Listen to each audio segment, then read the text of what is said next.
Ассалаумағалейкум, құрметті ғылым және ауыл арнасының көрермені. Бүгінгі шығарылым өте ерекше әрі пайдалы болмақ. Біз бүгін тек мал бағып қана қоймай, сонымен қатар сол малдан қалай табыс табуға болатыны жайлы айтамыз. Олай болса, біз бастаймыз.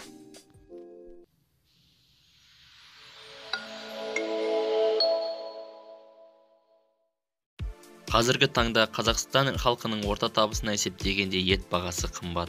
Оған мал бағып жүрген шаруа кінәлі емес. Себебі жыл сайын қырқылған қой жүнін тонналап өртеуге мәжбүр. Оны қабылдайтын жүн өңдеу фабрикасы жоқ. Қойдың терісі мен жүні, ешкі түбіті, тіпті ірі қара мал терісі еш бағаланбай далада жатыр. Малдың аяқ сирақ, ішек қарнын қабылдайтын, ит мысыққа қорек жасайтын да цехтарымыз жоқ. Осының бәрі қосыла келіп, ет бағасының қымбаттауына әкеліп соқтыруда. Бүгін біз Қазақстандағы ешкі шаруашылығының аяғына тұсау болған бірнеше мәселенің күрмеуін шешіп, өзіміздің альтернативті ойымызды көрсетпекшіміз. Егерде қазіргі нұрланған үкіметтен еш көмек алмай, шаруашылық дөңгелеткіміз келсе, бізге бір жеңнен қол, бір жағадан бас шығарып бірігуіміз керек. Бұлай деуме, мынадай бір себеп бар. Қытайдың Датанг деген 30 мың халқы бар қалашығы бар. Бұл қалашықта тек шұлғаулар, яғни нәски шығарады. Ең ғажабы, бүкіл әлемдегі шығарылған нәскидің 3/2 бөлігі осы қаладан шығарылады. Дәл осы қалада мыңдаған ірілі ұсақты тек шұлғау шығаратын завод-фабрикалар бар. Қытайдың шұлғау шығаратын қаласын бекер айтқан жоқпыз. Бізде де осындай қала болмаса да, ауыл не болмаса көше болуы керек. Яғни кемінде бір көшеде тұратын 10-15 үй сүтті ешкі ұстауы керек.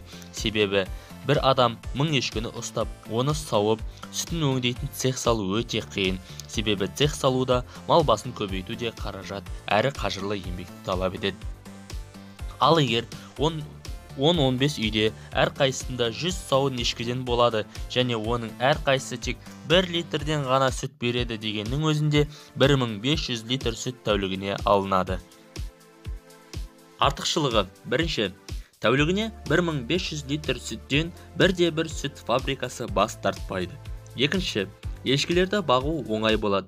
Әр қайсысы малшы жалдамайды. 10-15 үй 3-4 малшы алса жеткілікті. Үшінші, 100 ешкінің сүтін күніне 100 литр сүтті тек 300 теңгеден деп есептегенде айына 900 мың теңге табыс.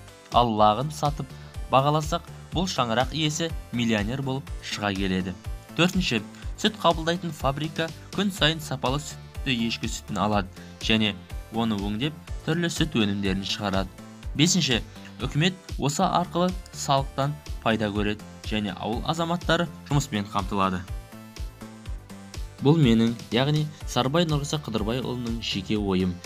Сіз де өз ойыңызды комментарийге жазып қалдырыңыз. Видео ұнаса, арнамызға лайк басып, тіркеліп, видеоны WhatsApp топтарда таратыңыз. Келесі кездескенше аман сау болыңыз. Ғылым және ауыл арнасы.